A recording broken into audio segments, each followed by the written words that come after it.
আসসালামু আলাইকুম। অন্তর্বর্তীকালীন সরকারের উপদেষ্টা কে হচ্ছেন এ নিয়ে নানান জলঘোলা হচ্ছিল, কিন্তু আমরা পূর্বে থেকেই যে বিষয়টি আপনাদেরকে ধারণা দেওয়ার চেষ্টা করেছি সেটা হচ্ছে ডক্টর মোহাম্মদ ইউনূসকেই অন্তর্বর্তীকালীন সরকারের উপদেষ্টা করা হতে পারে। এ কারণেও তিনি এই দেশের পরিস্থিতি খারাপ হওয়ার পরেও দেশে ফিরেছিলেন একদিন আগেই, অর্থাৎ 4 আগস্ট তিনি দেশে ফিরেছিলেন। সেই জায়গা থেকে গতকাল 5 আগস্টে যখন শেখ হাসিনা সরকারের বলা চলে শেষই হয়ে গেছে, রাষ্ট্রপতির হাতে যখন ক্ষমতা তিনি হস্তান্তর করেছেন, সেক্ষেত্রে বলা যায় যে সংসদ ভেঙে গেছে সেই জায়গা থেকেই। তো রাষ্ট্রপতির কাছেই সব দলের নেতাকর্মীরা উপস্থিত হয়ে একটা আশু সমাধানে তারা চেষ্টা করেছে, এবং আজকে সমন্বয়কদের উপরে যে ভার অর্পণ করা হয়েছে কে হবেন অন্তর্বর্তীকালীন সরকারের উপদেষ্টা এবং পাশাপাশি আর কে কে থাকবেন সে বিষয়ে আজ সকালেই আপনাদেরকে পূর্ণাঙ্গ একটি তালিকা প্রদান করা হবে। তবে গতকাল রাতেই সমন্বয়ক নাহিদ ইসলাম তিনি জানিয়েছেন যে তারা সর্বজন স্বীকৃত দেশ বরেণ্য আন্তর্জাতিক খ্যাতিসম্পন্ন ডক্টর মোহাম্মদ ইউনূসকেই তারা অন্তর্বর্তীকালীন সরকারের উপদেষ্টা করতে চায়, কারণ তার বিশ্বজুড়ে গ্রহণযোগ্যতা রয়েছে। দেশের এই ক্লান্তি লগ্নে যিনি উপদেষ্টা হবেন তার অবশ্যই গ্রহণযোগ্যতা থাকতে হবে। তারা সব কিছু বুঝেই এই সিদ্ধান্তগুলো নিচ্ছে, অতএব তাদের এই সিদ্ধান্তকে সাধুবাদ জানানো উচিত।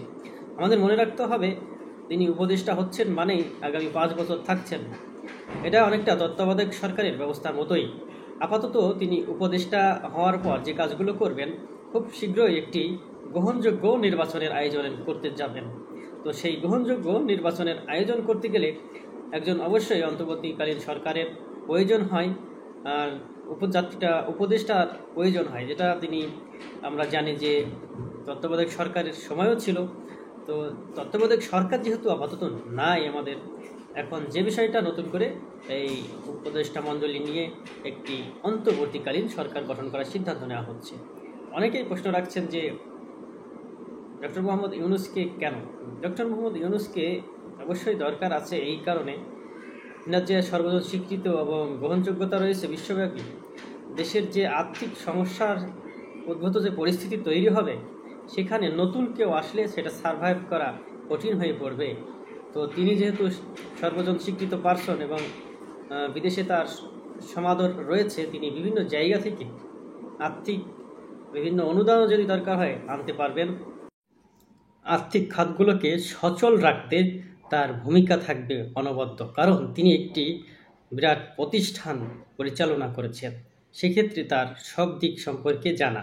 তো এমন একটি মানুষকেই এই অন্তর্বর্তীকালীন সরকারের উপদেষ্টা করার সিদ্ধান্ত নিয়েছেন সমন্বয়করা, যা অনেকেই সাধুবাদ জানাচ্ছেন। কারণ এই উপদেষ্টা বানানোটাই যে চূড়ান্ত, তিনি যে 5টি বছর থাকবেন এমনটি নয়, আমি বলেছি। তো যে বিষয়টা এখন জরুরি সেটা হচ্ছে আমাদের আর্থিক খাতগুলো সচল রাখা, কারণ আর্থিক খাত ভেঙে পড়লেই একটি দেশ চূড়ান্তভাবে পরাজিত হয়ে যায়। তো সেই জায়গা থেকে আমরা চেষ্টা করব সহযোগিতা করার, যেই আসুক না কেন এই অন্তর্বর্তীকালীন সরকারের উপদেষ্টায়। আমরা বিশৃঙ্খলা করব না।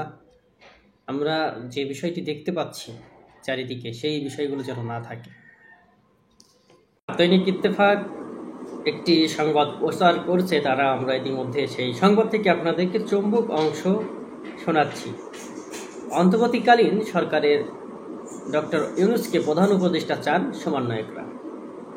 ডক্টর মোহাম্মদ ইউনূসকে প্রধান উপদেষ্টা করে অন্তর্বর্তীকালীন সরকার গঠনের রূপরেখা দিয়েছে বৈষম্য বিরোধী ছাত্র আন্দোলন। মঙ্গলবার 6 আগস্ট ভোর 4টার পর ফেসবুকে দেওয়া ভিডিও বার্তায় এ ঘোষণা দেন আন্দোলনের সমন্বয়করা।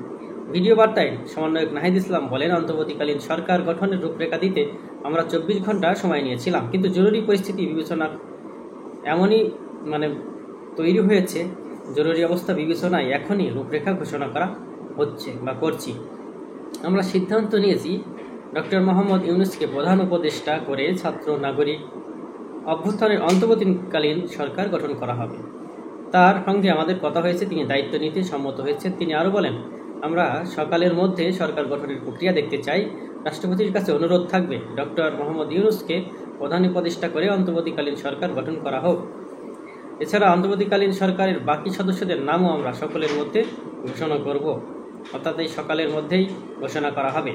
এর আগে সারা দেশে সহিংসতা ও লুটপাট রোধে ওয়ার্ড ভিত্তিক সাম্প্রদায়িক সম্প্রীতি ও রাষ্ট্রীয় সম্পদ রক্ষা কমিটি গঠনের আহ্বান জানান বৈষম্য বিরোধী ছাত্র আন্দোলনের সমন্বয়ক আসিফ মাহমুদ। সোমবার দিবাগত রাত 1:30টায় তিনি সামাজিক যোগাযোগ মাধ্যমে ফেসবুকে এক পোস্টে এই আহ্বান জানান। আসিফ মাহমুদ বলেন, সারা দেশের উদ্যোগে ওয়ার্ড ভিত্তিক সাম্প্রদায়িক সম্প্রীতি ও রাষ্ট্রীয় সম্পদ রক্ষা আর কমিটি গঠনের জন্য ছাত্র নাগরিক অভ্যুত্থানের সকল অংশগ্রহণকারী ও আপামার জনতার প্রতি আহ্বান জানাচ্ছি। দ্রুত বাস্তবায়নে এখনই প্রয়োজনীয় পদক্ষেপ গ্রহণ করুন, দেশ গঠনে সচেষ্ট হন। অপর এক পোস্টে তিনি বলেন, আওয়ামী নৈরাজ্য ও ঘৃণ্য রাজনীতি প্রসূত এই সাম্প্রদায়িক উস্কানি, হামলা এবং সকল লুটতরাজ রুখে দেওয়ার জন্য ছাত্র নাগরিকের প্রতি জোরালো আহ্বান থাকলো। আপনারা আপনাদের নিজ নিজ এলাকায় মসজিদ থেকে এই সাম্প্রদায়িক হামলা রুখে দেওয়ার ঘোষণা দিন এবং হিন্দু, খ্রিস্টান, বৌদ্ধ সহ অন্য ধর্মাবলম্বী নাগরিকদের যান ও মালের নিরাপত্তা নিশ্চিত করুন। আওয়ামী সন্ত্রাসীকে দিতে হবে, সবাই এগিয়ে আসুন। উল্লেখ্য, সোমবার 5 আগস্ট দুপুর 2:30টায় বঙ্গভবন থেকে একটি সামরিক হেলিকপ্টারে শেখ হাসিনা তিনি উড্ডয়ন করেন। এ সময় তার ছোট বোন শেখ রেহানাও সঙ্গে ছিলেন। বার্তা সংস্থা এএফপির প্রতিবেদনে বলা হয়, শেখ হাসিনা ও তার ছোট বোন শেখ রেহানা নিরাপদ স্থানে চলে গেছেন। শেখ হাসিনা যাওয়ার আগে একটি ভাষণ রেকর্ড করে যেতে চেয়েছিলেন, কিন্তু তিনি সেই সুযোগটা পাননি। তাকে সময় দেওয়া হয়েছিল মাত্র 45 মিনিট। এই 45 মিনিটের মধ্যে যেন তিনি দেশ ছাড়েন। কী একটা পরিস্থিতি তৈরি হয়ে গেল শুধুমাত্র একটি সিদ্ধান্তের কারণে।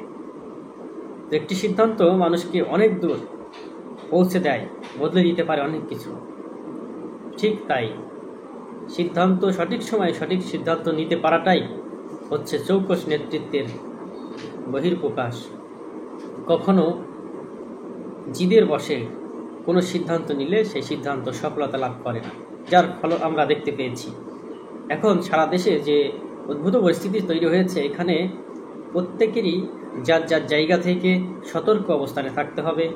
পাশাপাশি যারা বিভিন্ন দলের সংখ্যাগরিষ্ঠ রয়েছেন তাদের অনেক দায়িত্ব রয়েছে। আপনারা এই কালিমায় যেন আপনাদের নাম, যে বিষয়টা ঘটছে, এই খারাপ কর্মে যেন আপনাদের নাম জড়িয়ে না যায়, এজন্য আপনাদেরকেও সচেষ্ট থাকতে হবে, রুখে দিতে হবে। পাশাপাশি নিরাপত্তা জোরদার করতে হবে। যার যার নিকটবর্তী বিভিন্ন ধর্মীয় উপাসনালয় আছে সেগুলোকে নিরাপত্তা দিতে হবে, যাতে বহির্বিশ্বে এই যে একটা বিজয় অর্জন হলো শিক্ষার্থীদের, সেটা প্রশ্নবিদ্ধ না হয়। ইতিমধ্যেই গুজব ছড়ানো শুরু করে দিয়েছে কলকাতার বিভিন্ন মিডিয়াগুলো, আমরা দেখতে পেয়েছি। তারা বিভিন্নভাবে বলছে যে ইসলামপন্থীরাই এই বাংলাদেশ থেকে শেখ হাসিনাকে বিতাড়িত করেছে। বিষয়টা কি তাই ছিল? বিষয়টা তাই ছিল না, কিন্তু তারাও সেই ঘটনাকে ভিন্ন খাতে নেওয়ার জন্য তোড়জোড় শুরু করেছে। কলকাতার মিডিয়ার উচ্ছ্বাস বেশি বাংলাদেশের এই ঘটনাকে কেন্দ্র করে। কারণ কি তাদের কি ভাগ বটোয়ারা কমে যাবে? তারা বড় ক্ষতির মুখে পড়বে? এমনটি কি ঘটতে যাচ্ছে? নানান প্রশ্ন এসে যায়। সব প্রশ্নের সমাধান হয়ে যাবে আজকে যখন নতুন উপদেষ্টা দায়িত্ব গ্রহণ করবেন। পাশাপাশি আবার দেশ আগের মতো সব কিছু সচলভাবে চলতে থাকবে এবং একটি গ্রহণযোগ্য নির্বাচনের পর দলমত নির্বিশেষে শান্তিপূর্ণভাবে যেন এই বাংলাদেশে সবাই অবস্থান করতে পারে, হানাহানি বিদ্বেষ ভুলে। সেই কামনায় এখনকার মতো শেষ করছি। ভালো থাকবে।